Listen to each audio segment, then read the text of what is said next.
Son. I said, take those out when I'm talking to you. Son, we talked about this. These things will kill you. Now, give me that lighter. And I'm not talking about these cigarettes. I'm talking about these new fads like putting lights on your carry guns. And son, I'm worried about these Holosun optics with fused thermal and night vision. It's not gonna last. It's a phase. It's not a phase. It's a lifestyle!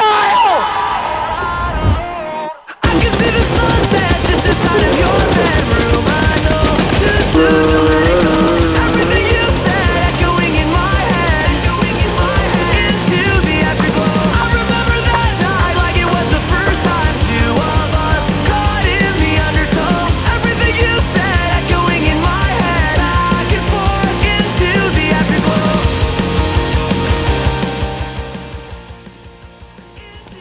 You're not my real dad.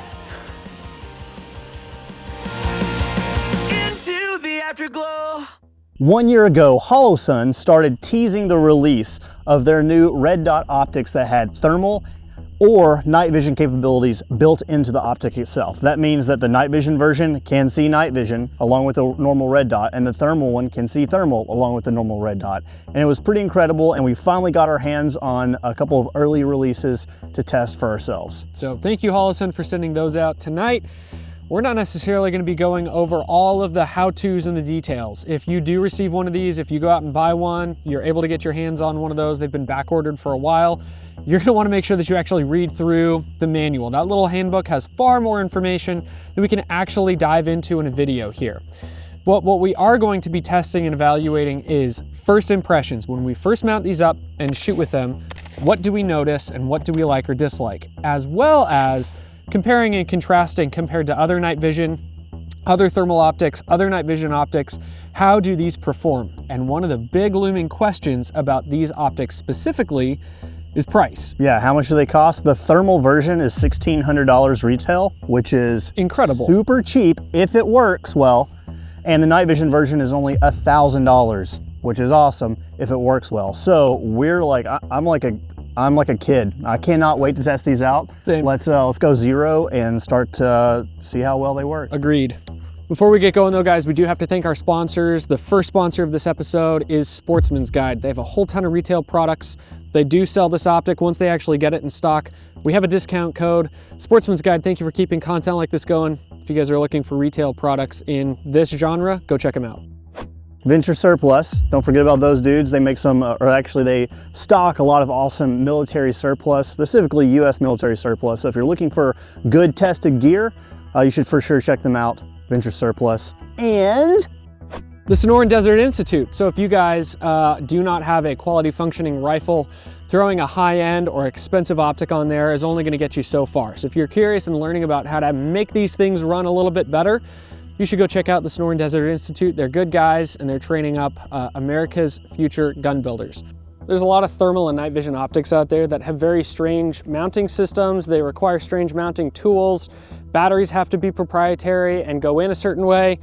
With this system, so far, it's been very streamlined. You put your two 18650s in, they can be recharged outside of the optic. The battery system has kind of a ratchet design, like an Aimpoint Pro. So far, pretty streamlined. I like it a lot. But let's get to the zeroing thing. bro, look at that. Right out of the gates. All right. I don't even think I should tighten that up, do you? Let's go to 100. Go to 100? We'll shoot second box up. Okay. This is not a holograph reticle. You see the EOTech holograph reticle? And if you don't know what you're looking for, what the optic actually is, this is a red dot. It's not a holograph, so you don't get that fuzzy image. I like holograph reticles, especially for shooting distance with a magnifier. But I like this more than like an Aimpoint T2 with a magnifier. Personal preference, but the dot itself so far, granted I've only shot this thing for like 150 rounds, but gut reaction, I like the dot. You know how some optics, when you rotate them, they're mushy? Like Yeah. you don't get a tactile or audible click? Yep. These are very tactile, very difficult to turn, but you get a serious click. Yep. So you got 8 brightness settings, pretty sunny day out here, a lot of light passing through this optic. 8 brightness settings for daytime and 4 for night vision. You do have a lockout feature, so if you press and hold the up button, it'll blink once for you and that'll tell you, hey man, if you push any of these buttons, it's not going to adjust brightness, which is nice because those buttons are exposed a little bit. Press and hold up again to toggle out of that lock. If you press and hold the rear button, you can cycle through the 3 optics that you have. So red dot only, press and hold, you get that 65, maybe it's 68 MOA circle, or press and hold again and you get the traditional EOTech style reticle. If you throw your magnifier over, very happy to say that it looks very crisp. It's very nice. That 1 MOA dot is nice and sharp. And as far as shooting goes for zeroing, here's what we're seeing. Hard to get that good recoil control because my stock's not all the way in the shoulder, but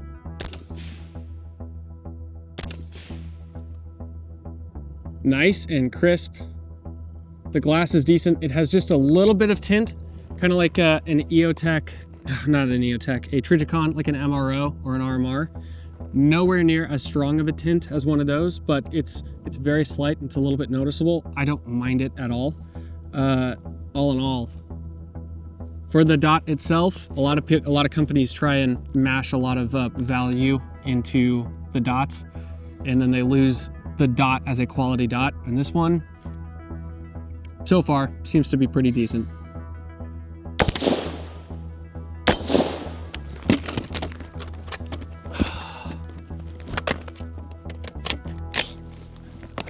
Okay, so just like your hide over bore, you have a camera optic up top.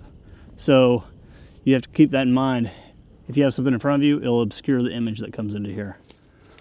All right, back to the nighttime where these really actually shine. So we got done zeroing everything during the day, the dot, but there's a digital reticle that can actually be swapped out and changed depending on the caliber for the night vision or thermal setting.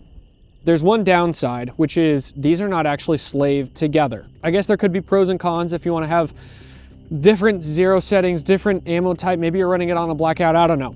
But you do need to actually pair these together and marry them up the correct zero. So if that's something that you're worried about doing, go read the owner's manual and figure that out for yourself. We're gonna take a minute to do that, but we're also, because we haven't played with these during the night yet, we're gonna take some time and just flip through the settings that we read about in the manual. So let's take a minute and look first of all at the night vision version. Woo, it's windy up here tonight. All right, so we got a structure at about 150 yards. As you can see, this looks so much different through an iPhone or through the human eye. Now, the first thing to note is you do have digital zoom. So there's 2x, there's 4x on this model, and 8x. Now, as you zoom in digitally, it gets pretty grainy. But what I do love about this is that that night vision device, even with a magnifier behind it, looks stellar. So that really clean 3x magnification that we're used to seeing on G33s, stellar. Now, what else does this thing have to offer? We can cycle through brightness. So let me go to, so there's a brightness setting. Next. And that's actually fairly dim to the human eye. But for this iPhone, what it is picking up, that's pretty crisp. Up here on the top right, we have a button that will take pictures or video. Next button down starts to change that reticle. So let me actually toggle this over for you. Let's tone down the dot brightness and let's see what this. So now we have white for the reticle, white bright or none, and then there's black. Now in a moment here, we should be able to see Drew. Let's see if I can find him. There he is. He's got a little light on his helmet. Let's digital zoom. I can see something. Obviously, it would be very difficult to make out that it's a human. Throw this over. Yep. Hey, Drew, you have a light on your body. Would you be able to turn that off?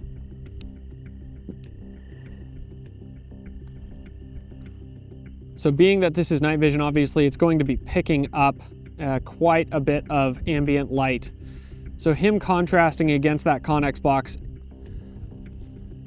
Yep, that's good, thanks man. Him contrasting against that Connex box, even at 100 yards, I'll say this, if I was trying to see him with a PVS-14 out at 150 yards and he was just standing still, wouldn't be possible.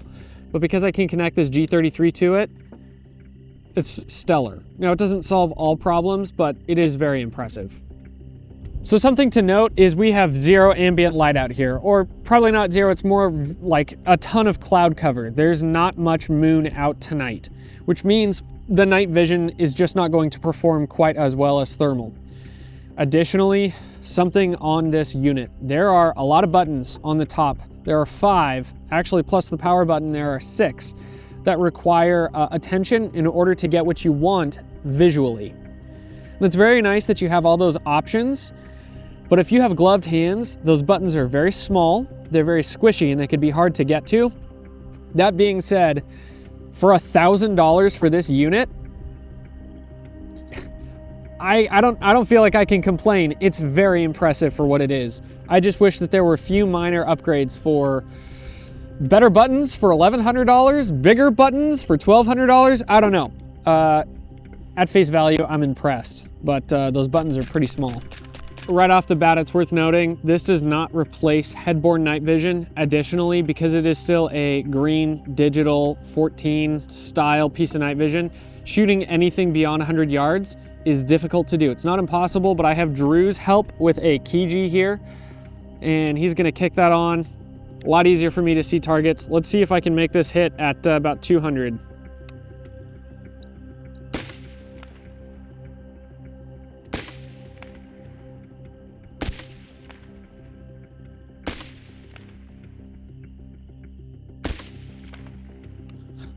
There's a couple hits. With a little bit of help of IR light, that's very doable.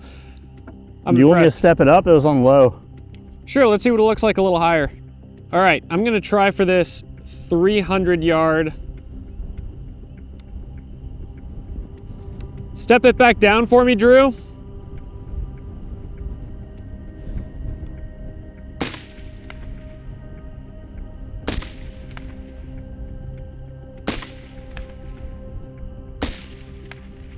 Yeah, there's about 3 out of 4 hits on that steel at 300 yards. Again, with some help from Akiji, but that's very cool. That's impressive. Thanks, Drew. Yeah, you're gonna need illumination to shoot anything that far anyway. Yeah. So, speaking of night vision, before we hop into the thermal optic device, if you're looking for a good set of night vision, check out Steel Industries. We've known those guys for a long time. Got great customer service, 5% off discount code for everything in their store, which actually is, you know, pretty nice when you're dropping a lot of coin on some good night vision. So check them out, Steel Industries.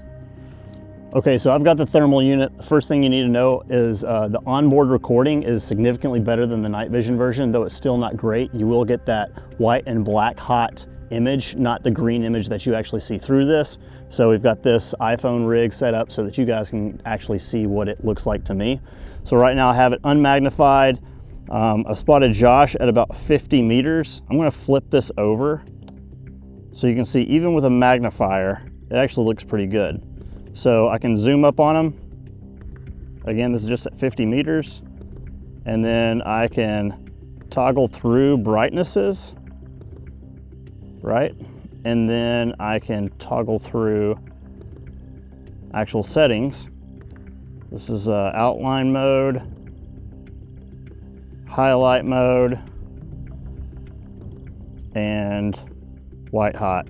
I like white hot and outline mode. So that's kind of what that looks like. You can also toggle through the reticles. You have off, black, bright, and brightest. And you can also toggle through different types of reticles depending on what you like. So I'm going to leave it on that right there. And let's move Josh out to 100 meters and beyond and see what we can actually see. All right, so we've picked up Josh on the move. I like this outline mode because it gives you a little bit more contrast between heat and like the background. So.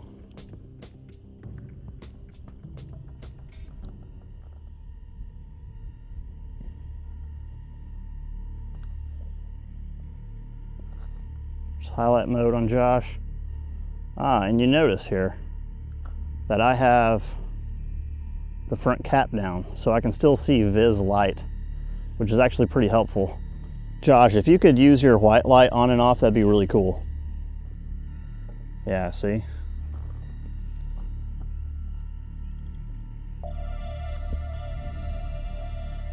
Still see normal light. Or I can kick it down to one of these other overlay modes. But highlight mode is definitely the best for still being able to see the ambient light or other light sources, and at the same time catch some thermal signature. Now the big thing here is this. We'll show you a really short shooting clip. The problem is with thermal is if you're just out shooting targets, you're not gonna have a great experience. This is for shooting things that are warm. This is not a cold-blooded detector. This is a hot-blooded detector. So shooting at the range and practicing, it's not very fun with thermal unless you're heating up your targets or putting on heat packs on the targets. This is for live tissue. So yeah. So right now I have the front cap lowered, and as I turn it up, you'll notice I lose some of that ambient light, but I've got a car, probably Steve and Josh. And I know I look all awkward holding this right now, but I am able to track some movement through here. So both of these optics are really nice for people who don't have night vision and who don't have thermal. Now, if you have, let's say a PVS-14, maybe it's not dual tubes, but let's say you have a PVS-14, all of a sudden your capabilities are expanded because you're able to see at night with your night vision and spot light sources super far away. And at the same time, you can pick up heat signatures. So you could use this to find some light sources, use this to pick up heat signatures, and be a pretty good setup. Vehicle. Hawkins, I can see your blue light. I just stepped outside of the truck and I'm walking away from you on this ridge line. Oh yeah, I definitely caught your movement. Good to go. Keep walking around. All right, so that's where the vehicle stopped. And we've got one body.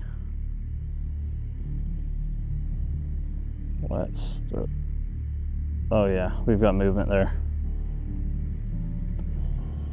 Now I can turn this optic completely off and only use the thermal. Oh, spotted him. That's definitely a brighter outline there.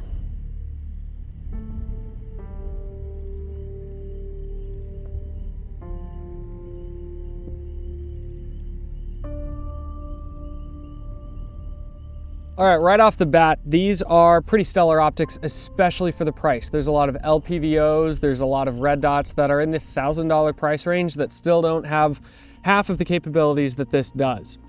Now I'll also say this is probably 300 rounds through each optic in a half a day, and this is not a product testing video in regards to durability, battery life, all those other things that you guys, and myself included, are curious about.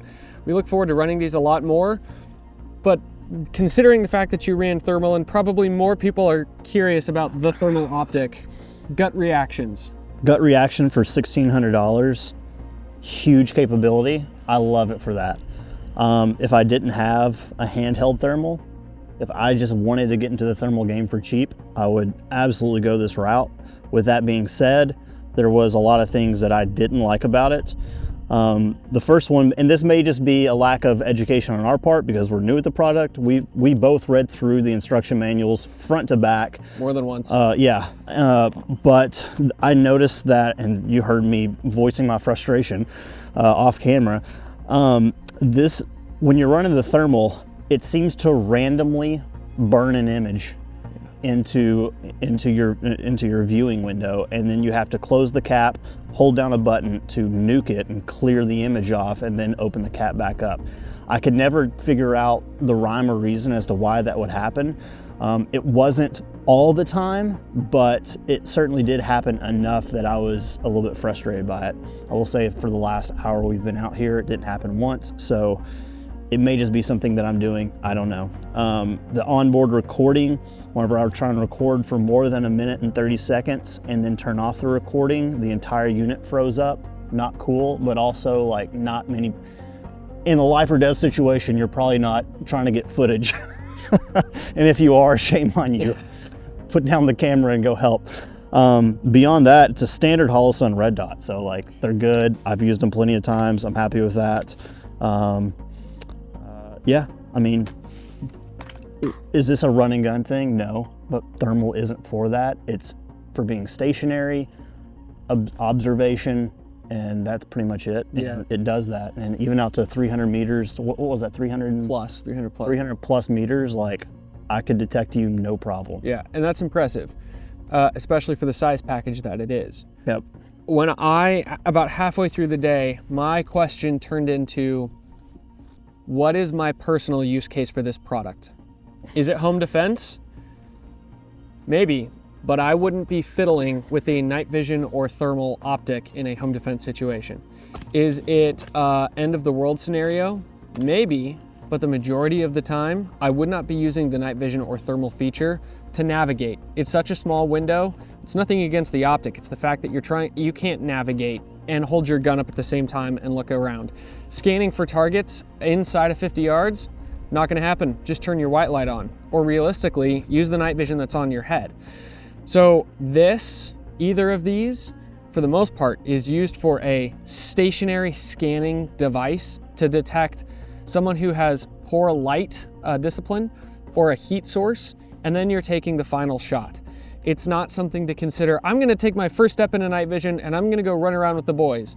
You can sure try, but you're gonna be kicking on your white light a fair amount to try and navigate and locate things. Or flagging all your boys because you're having to look through. And you don't know where they all are, exactly. So I love the rig. I would be using the dot itself 95% of the time if this was gonna go on a primary gun for like a calendar year.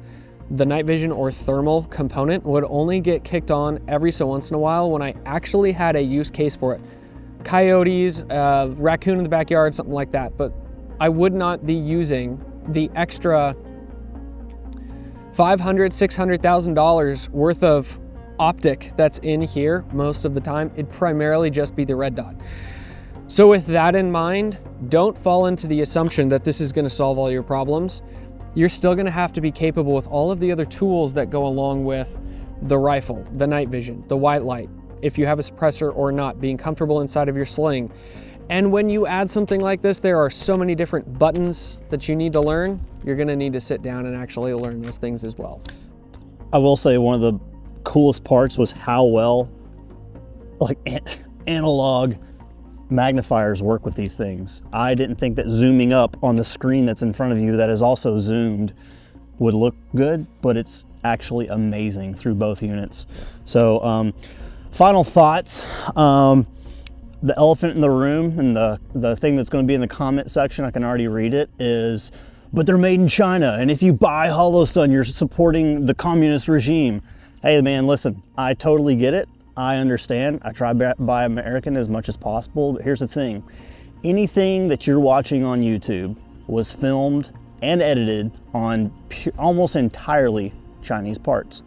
The device you're probably watching this on, made in China. Everything, like household appliances, there's probably not a single one that's 100% American made. So I would just say, be wise and be discerning in what you purchase, and don't just hate something because it was made somewhere, because we'd all be hypocrites if that were the case. Additionally, you made a good point previously. Optics like this that have night vision and thermal built into a red dot probably exist already, and they may already be made by American companies. But you, as a civilian, can't buy them. So the fact that... Or can't afford them because they're priced for the military and not for normal people. And also they may say, oh, let's military, law enforcement only. This exists as an item that an everyday civilian can go buy. I agree. If it's made in China, that's a shame. But you can actually afford it and you can actually go buy it. And there's a big difference in that than another company saying, we won't sell those to civilians or we're gonna price them for $16,000. I think we can end it there. Yeah. You, all the way out. I looked at the camera. There's two things you need to know in life. That's not the line. I don't know what you're talking about. It's a phase. Sorry, I can't keep it.